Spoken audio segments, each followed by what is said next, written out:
Enoque, o escolhido dos céus, o mundo estava em silêncio. Um silêncio estranho, espesso, como se até os ventos estivessem prendendo a respiração. As estrelas ainda não se escondiam do homem, e os céus eram mais próximos da terra, mas havia algo errado. Um mal invisível crescia nas sombras, e era naquele tempo que um homem caminhava diferente dos outros. Alguém cujo nome ecoaria até os confins dos céus. Enoque, filho de Jared. Ele não era como os demais. Enquanto os homens buscavam poder, riqueza ou prazer, Enoque buscava algo que poucos ousavam: a verdade. Andava em silêncio entre os campos, escrevendo em tábuas antigas, observando os astros, escutando o sussurro do vento. Muitos riam dele, outros o temiam. Mas Enoque ouvia algo que ninguém mais ouvia. Uma noite, quando a lua se escondia atrás das nuvens, como se tivesse medo do que via, uma presença desceu dos céus. Não era homem, nem fera, nem luz. Irá, algo mais. O ar tremeu, e Enoque soube, havia sido escolhido. Enoque, filho dos homens, levanta-te, pois serás testemunha do que é oculto aos mortais. Verás os céus e os que caíram deles. As palavras não vinham de uma boca, mas de todos os lados. Enoque caiu de joelhos. Seus ossos tremiam, mas ele não fugiu. Seu espírito queimava por respostas. E então, ele foi levado. Não foi como um sonho, nem como uma viagem. Foi como ser arrancado da realidade e mergulhado em algo que não se pode descrever. Os anjos o conduziam por corredores de fogo e cristal, onde o tempo não existia. Primeiro, mostraram-lhe o que havia acontecido na terra. Vigilantes, anjos designados para observar os homens, haviam descido à terra por desejo carnal. Eles tomaram esposas humanas, e com elas geraram criaturas gigantes, os Nefilim, seres que devoravam tudo ao seu redor. Esses anjos ensinaram aos homens segredos proibidos, feitiçaria, encantamentos, astrologia, o uso do ferro e da guerra, e a terra em pouco tempo se corrompeu. O sangue clamava desde o solo. O mais temido deles chamava-se Senjazá, o líder da rebelião.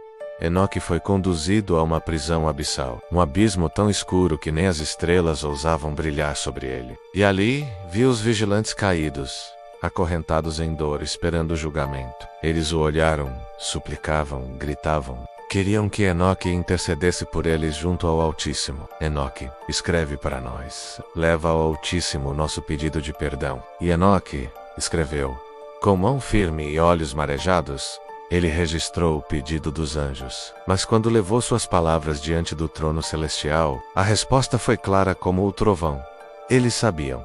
Eles viram os céus e escolheram o erro. Seu julgamento é eterno. O coração de Enoque pesou. Então os anjos o levaram ainda mais alto, através dos portais do céu. Ele viu os 7 céus, cada um mais puro e terrível que o outro. Num deles, viu o jardim da justiça, onde flores que jamais murchavam cresciam ao lado da árvore da vida. No centro, uma luz incomparável. Enoque soube que ali habitava a glória do Altíssimo. Ele viu os anjos da punição, seres flamejantes que aguardavam a ordem final. Viu os livros dos justos e dos ímpios, onde tudo estava escrito, desde o primeiro suspiro ao último pensamento. Enoque, um simples homem, havia visto o que nenhum mortal ousou sonhar. Então veio a segunda missão, anunciar o juízo. Enoque voltou à terra, mas já não era o mesmo. Seus olhos haviam visto o Eterno. Sua voz tremia com autoridade. E ele falou: homens da terra, ouvi. O sangue dos inocentes clama do chão. Os vigilantes serão punidos. E vós, filhos da corrupção, também. O Altíssimo vos deu tempo, mas o tempo se esgota. O povo Zambu. Quem é este homem que diz ter falado com os céus? Velho, tolo. Mas ele não recuou. Continuou escrevendo, continuou avisando. Seus filhos, como Matusalém, o seguiam com temor e respeito. E aos poucos alguns começaram a ouvir, mas era tarde para muitos. A corrupção já havia se espalhado. Então o Altíssimo chamou Enoque novamente.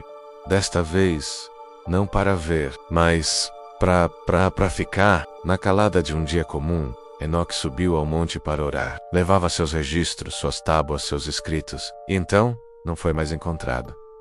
Não houve morte, nem sepultura, nem lamento, apenas silêncio. Um silêncio sagrado, pois Deus o tomou para si. Mas a história não termina ali. Segundo os antigos sábios, Enoque foi transformado. Tornou-se o escriba celestial, conhecido como Metatron. Sentado à direita do trono divino, ele registra tudo o que acontece no mundo dos homens. E, segundo as antigas palavras, quando os dias se encurtarem e o mundo clamar por justiça, ele voltará, não como homem, mas como voz, para anunciar o fim e a nova era. Epílogo. E assim, aquele que andava com Deus, um simples homem do carne e osso, se tornou parte da eternidade. Sua história ecoa pelas gerações como um aviso: nem todos os olhos estão fechados, e nem todo o céu está em silêncio.